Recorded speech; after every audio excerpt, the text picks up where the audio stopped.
Bienvenidos y bienvenidas a su programa Monseñor Romero y la misión del Evangelio. Un programa que lleva dos objetivos: conocer a Monseñor Romero y estudiar la Sagrada Escritura con un juicio crítico desde la teología de la liberación. Cada día tendremos un encuentro con Monseñor Romero y con el Dios de Jesús.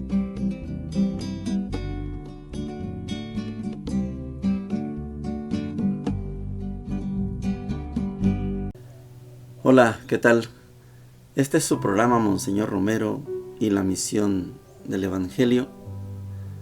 Es miércoles 17 de abril.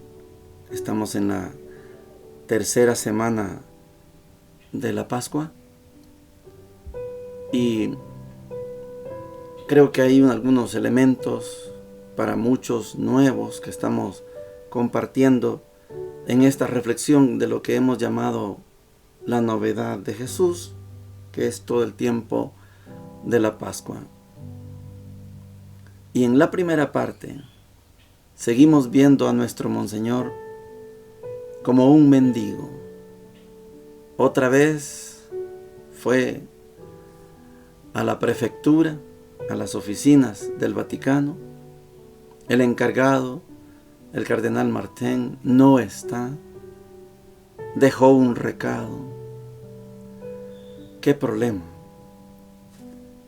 Dice Monseñor, no ha dejado de preocuparme mucho esta actitud para con un pastor de una diócesis, cuando he pedido con tiempo la audiencia y se va dejando al tiempo la respuesta. Recuerde cuando iba a viajar el embajador de El Salvador en el Vaticano, Monseñor le suplicó que le ayudara a hacer la audiencia. Monseñor, antes de la Semana Santa, pidió la audiencia. Por lo menos lleva un mes y no le han dado la audiencia. Ya saludó al Papa y no le han dado la audiencia. Él dice, he hecho todo lo posible y que a pesar de todo, creo y amo a la Santa Iglesia y seré siempre fiel con su gracia a la Santa Sede, al magisterio del Papa. Y dice, comprendo la parte humana, limitada, defectuosa de su Santa Iglesia. Comprendo. Fiel Monseñor. Monseñor tuvo un encuentro con Monseñor Nicoló.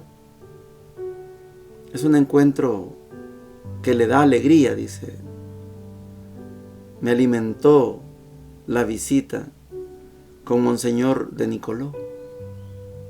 Porque él le dijo, mire Monseñor, aquí llegan tantas cosas suyas, pero yo comprendo, dice, que son exageraciones cuando llegan a Roma informaciones negativas acerca de mi actuación arzobispal. Le están poniendo el dedo a Monseñor. Cuando estaban canonizando a Monseñor salió un video maravilloso del Papa Francisco, cuando el Papa escuchó en el avión cuando iban para Puebla cómo hablaban los sacerdotes y obispos en contra de Monseñor. Y el Papa dice que Monseñor Romero siguió siendo mártir después de muerto y hoy todavía sigue siendo mártir. Hay personas que critican a Monseñor, que lo juzgan sin conocimiento. Después Monseñor visita a las hermanas de Betania, a las hermanas pasionistas, a los padres pasionistas, va a la sede, lo invitan a comer. Dice, la mayoría de estas religiosas, que son 10, está hablando de las pasionistas, son mexicanas y conocen El Salvador. Estuvieron sumamente felices de mi visita y me citaron para almorzar con ellas. Las dos caras de la moneda en Roma. La parte del Papa, del Vaticano, de sus oficinas, de su burocracia, y la parte solidaria, de las congregaciones religiosas que estimaban a Monseñor. Lamentablemente, esa situación detuvo en algunas cosas a Monseñor. ¿Qué hubiera hecho Monseñor si hubiera tenido todo el apoyo de la jerarquía? Monseñor comprende que en El Salvador la conferencia episcopal está dividida. Él no tiene todo el apoyo, solo Monseñor Rivera y Damas. Solo. Los sacerdotes, muchos, en contra. El gobierno en contra. La oligarquía en contra. El ejército en contra. Los Estados Unidos en contra. No es fácil. Pero aún así, Monseñor se supo sobreponer. Oigamos a Monseñor. Viernes 4 de mayo de 1979. Preocupado por el asunto principal de mi visita a Roma después de asistir a la beatificación del Padre Coll, fui nuevamente a la prefectura de la Casa Pontificia a apresurar la concesión de la audiencia con el Santo Padre.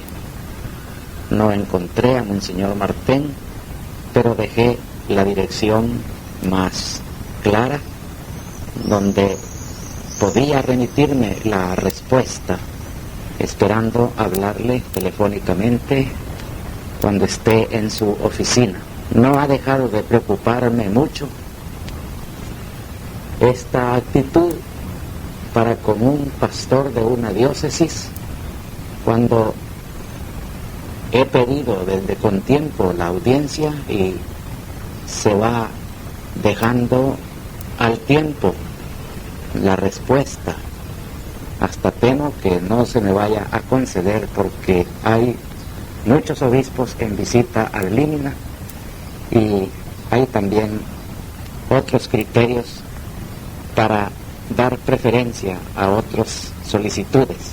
Lo he dejado todo en las manos de Dios, diciéndole que de mi parte he hecho todo lo posible y que a pesar de todo creo y amo a la Santa Iglesia y seré siempre fiel con su gracia a la Santa Sede, al magisterio del Papa, y que comprendo la parte humana limitada, defectuosa de su Santa Iglesia, que siempre es el instrumento de salvación de la humanidad y a la cual quiero servir sin ninguna reserva.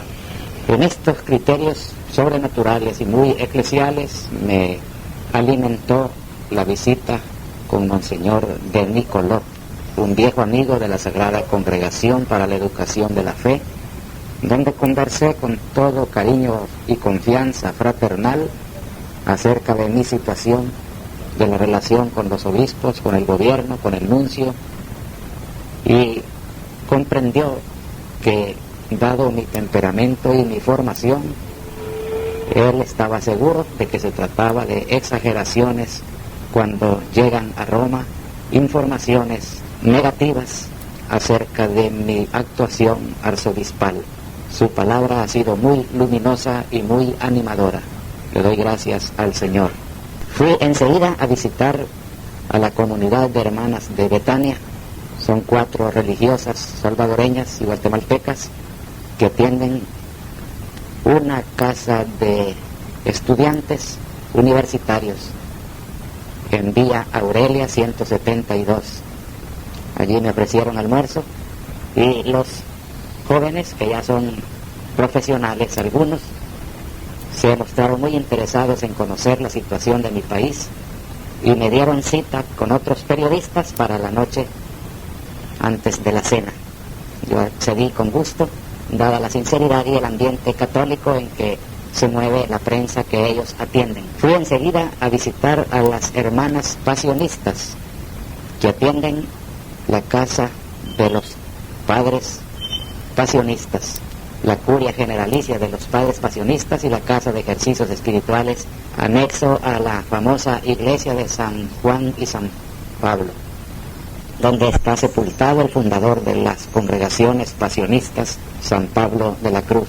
La mayoría de estas religiosas, que son 10, son mexicanas y conocen El Salvador. Estuvieron sumamente felices de mi visita y me citaron para almorzar con ellas al día siguiente y celebrarles una hora santa. Yo accedí, dado el cariño y la oración que aquí se ofrece a Dios por la situación de nuestra iglesia salvadoreña. Tuvieron la bondad de llevarme en su carro a la comunidad de hermanas de Betania, donde ya era hora de cenar y de tener la entrevista de prensa a la que aludí antes. Llegamos a la sección de la palabra de Dios. Seguimos en esas consecuencias de ser cristiano y cristiana. Ayer asistimos al martirio de Esteban, nuestro primer mártir como movimiento de Jesús. Y hoy ya no solo va a ser Esteban. Ahora la represión, la persecución, el martirio se extiende a multitudes. Estamos en los Hechos de los Apóstoles, capítulo 8, del 1 al 8. Dice lo siguiente: aquel día se desató una violenta persecución contra la iglesia de Jerusalén. Todos, menos los apóstoles, se dispersaron por Judea y Samaria. Unos hombres piadosos enterraron a Esteban e hicieron gran duelo por él. Saulo se ensañaba con la iglesia, penetraba en las casas y arrastraba a la cárcel a hombres y mujeres. Al ir de un lugar para otro, los prófugos iban difundiendo el evangelio. Felipe bajó a la ciudad de Samaria y predicaba ahí a Cristo. El gentío escuchaba con aprobación lo que decía Felipe, porque habían oído hablar de los signos que hacía y los estaban viendo. De muchos poseídos salían los espíritus inmundos lanzando gritos, y muchos paralíticos y lisiados se curaban. La ciudad se llenó de alegría. Palabra de Dios. Te alabamos, Señor. La situación es caótica. No la tienen fácil los apóstoles. Es que se le habían sumado 3,000 el día del discurso de Pedro. Es que se habían sumado 5,000 en el discurso del pórtico de Salomón. Había una buena acogida a la palabra, pero cuando se desata la persecución, huyen de Jerusalén. Pero la huida es una descentralización de la predicación. No solo se predica en Jerusalén, no, ahora se fueron por Samaria. Recuerde que el reino del sur tenía 2 tribus, la de Judá y la de Leví, y algunos de la tribu de Benjamín. El resto estaba en el reino del norte. La persecución está en Jerusalén. Huyen. Lo bonito de todo es que huyen y van proclamando a Cristo. Entonces se vuelve una predicación descentralizada, no solo en Jerusalén. Ahora empieza la divulgación del mensaje por todas partes. Donde va un dispersado, donde vaya un perseguido, ahí hay un predicador. Este es un detalle bonito de cómo fue que se entendió la predicación. No solo fue concentrada en Jerusalén. No. ¿Se acuerda cuando hemos estudiado al profeta Isaías? Isaías es el profeta de la universalidad. Todo se concentra en Jerusalén. Todos los pueblos van a venir a Jerusalén. Ese es el sueño del profeta Isaías. La realidad es otra. De Jerusalén salen para todos los pueblos. Por eso Jesús les dice, vayan por todo el mundo. No es que traigan a todo el mundo para acá. No. Corrige Jesús a Isaías. No es que todos los pueblos vengan. Allá en Israel hay una guerra entre dos asesinos. Israel es asesino, Irán es asesino, Gaza es asesino, Siria. Es una guerra de asesinos. El sueño de Isaías diría que todos los pueblos lleguen a Israel, a Jerusalén, a Tel Aviv, donde sea. Pero están llegando bombas. No, para la iglesia, la novedad de Jesús es que desde Jerusalén salimos para todos los pueblos. Y hemos llegado a muchos países. Hay países netamente musulmanes, no se puede entrar ahí porque los matan. Hay países netamente hindú, de la religión de la India. Hay países netamente budistas, no se puede tampoco. Pero se crean células chiquititas, grupitos, en cualquier país. Es posible que se acuerde usted de lo que pasó en Ruanda, un conflicto ancestral de los Tutsi, y se mataron con machete, y la iglesia no estaba para tomar una posición. Ruanda es lamentable. Esos grupitos, esas comunidades celulares, esos 2, 3, 10, son los que hacen presente el Evangelio en esos países que están dominados por una religión mayoritaria. El otro detalle que quiero notar y reforzar, ya lo hemos dicho, es que Lucas tiene una concepción de la comunidad cristiana. Lucas presenta a un Jesús que prepara al grupo para que siga caminando cuando Él ya no esté. No es, como en el caso de Mateo, una comunidad liderada por Pedro. No, en Lucas es una comunidad. Y si es una comunidad, puede hablar Pedro, puede hablar Juan. Hoy vemos a Felipe, ya vimos a Esteban. Es una comunidad plural. Podemos hablar. Todos y todas podemos hablar. No solo el Papa, la comunidad cristiana desde San Mateo. Hay un líder, hay un cardenal, hay un arzobispo, un obispo, un sacerdote. Esos son liderazgos. Ese es Mateo. En Lucas somos una comunidad. Felipe ha dado señales de que él está haciendo las mismas cosas que hacía Jesús. Porque Jesús había preparado a la comunidad para que sigan adelante cuando Él ya no esté. ¿Y cómo lo voy a hacer? Les voy a enviar el Espíritu. Ok. No se muevan de Jerusalén. Va a venir el Espíritu, según Lucas.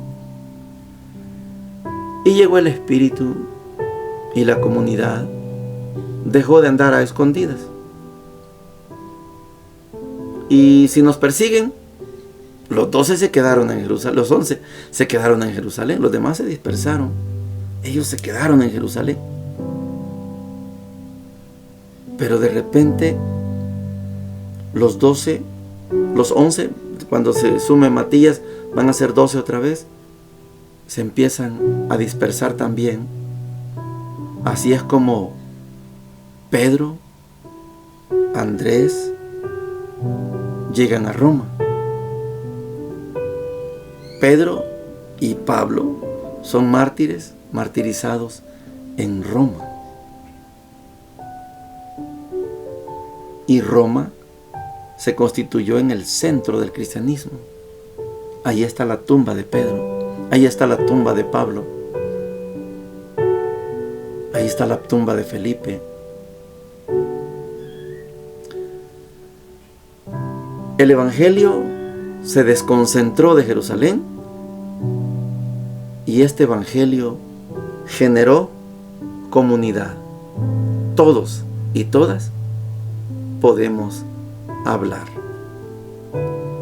El evangelio de hoy está tomado de Juan capítulo 6, versículos 35 al 40, y dice lo siguiente: Jesús dijo a la gente: Yo soy el pan de vida. El que viene a mí jamás tendrá hambre. El que cree en mí jamás tendrá sed. Pero ya les he dicho, ustedes me han visto y sin embargo no creen. Todo lo que me da el Padre viene a mí, y al que venga a mí, yo no lo rechazaré, porque he bajado del cielo, no para hacer mi voluntad, sino la de aquel que me envió. La voluntad del que me ha enviado es que yo no pierda nada de lo que Él me dio, sino que lo resucite en el último día. Esta es la voluntad de mi Padre, que el que ve al Hijo y cree en Él tenga vida eterna, y que yo lo resucite en el último día. Palabra del Señor. Gloria y honor a ti, Señor Jesús. Evangelio de Juan. No busquen el alimento que perece. Busquen el alimento que les da la vida eterna. Yo soy el pan de vida. El que viene a mí jamás tendrá hambre. El que cree en mí jamás tendrá sed. Ustedes me han visto, pero no creen. Y ustedes deben saber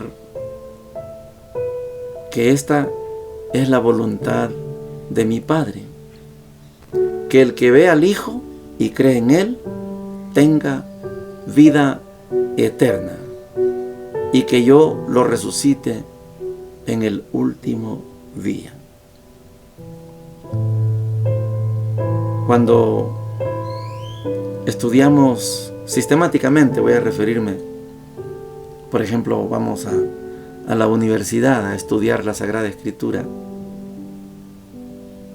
Los profesores, las profesoras, las catedráticos,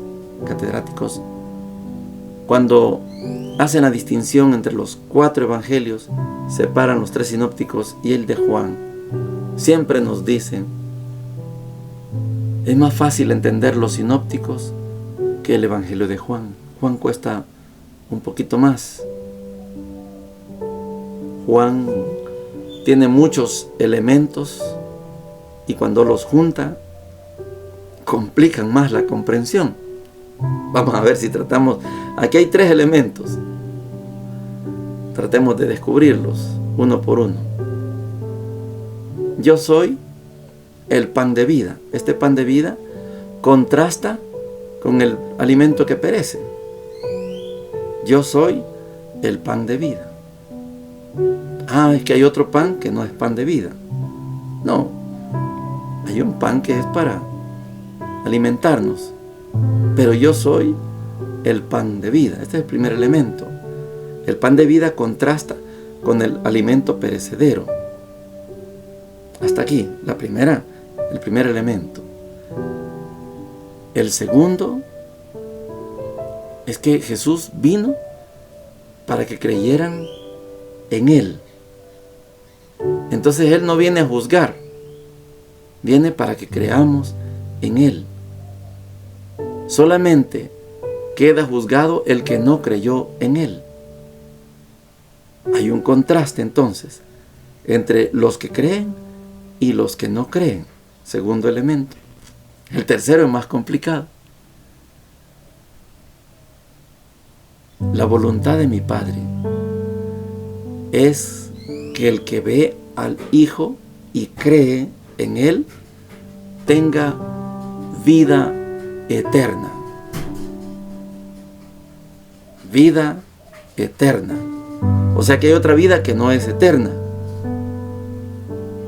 Tercer elemento. Hay una vida que no es eterna. Pero el que cree en mí tiene vida eterna. El que no cree no tiene vida eterna. No hay necesidad de juzgar. Porque el que cree tiene vida eterna. Y el que no cree no tiene vida eterna. Su vida llega hasta el día de la muerte. Los que creemos en Jesús trascendemos, vamos más allá de la vida que no es eterna. ¿Y cuál es ese más allá? ¿Cuál es lo que hace que yo vaya más allá? La resurrección. Y es lo que estamos celebrando de Jesús. La resurrección. 50 días para celebrar la resurrección de Jesús. Vamos más allá. Más allá. Al menos estos tres elementos en este trozo del Evangelio de Juan, capítulo 6, los podemos digerir. Hay una palabra que se usa, rumiar, como hacen los animales, ¿verdad? Masticar, a manera que lo asimilemos. Hay un alimento perecedero y hay un alimento que no es perecedero. Segundo, hay unos que creen y otros que no creen. El que cree tiene vida eterna. El que no cree está condenado. Y la vida eterna, tercer elemento, contrasta con la vida que no es eterna. Esteban comprendió esto muy bien. Felipe comprendió esto muy bien. Ahí anda, haciendo señales, hablando de Jesús. Y los que van huyendo comprendieron esto, sí. Van a hablar, creen en Jesús, tienen vida eterna. Comprendieron la diferencia de vida eterna y vida que no es eterna. Y allá van huyendo, pero donde van huyendo, van predicando. La comunidad que nos presenta Lucas es una comunidad de hermanos, de compañeros, de amigos, todos creyendo en la vida eterna. Tienen la conciencia de que si los matan, ellos trascienden. No está limitada la vida de ellos. Ayer les hablaba de los mártires, y hay una gran cantidad de mártires que seguramente en un momento de meditación llegan a la conclusión, como Monseñor Romero: si me matan, resucito. No hay problema. Mi vida no termina con la muerte. Mi vida trasciende la muerte. Mi vida va más allá.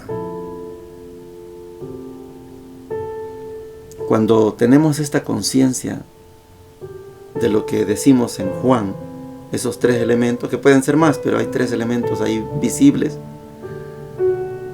Cuando tomamos los elementos del Evangelio de Juan y miramos la realidad de la comunidad de Lucas en los Hechos de los Apóstoles, podemos llegar a una linda conclusión.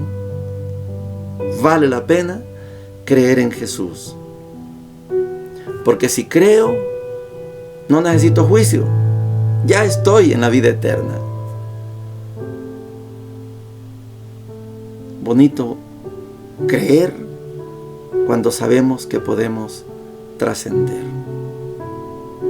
Hay personas que tristemente creen, pero viven angustiadas. Y no crees, pues. ¿Y por qué tenés angustia si crees? Ay, es que me puede pasar algo. ¿Y cuál es el problema si te pasa algo? Y no estás listo para trascendencia, ¿no? ¿Por qué tenés temor? Cuando creo, estoy listo.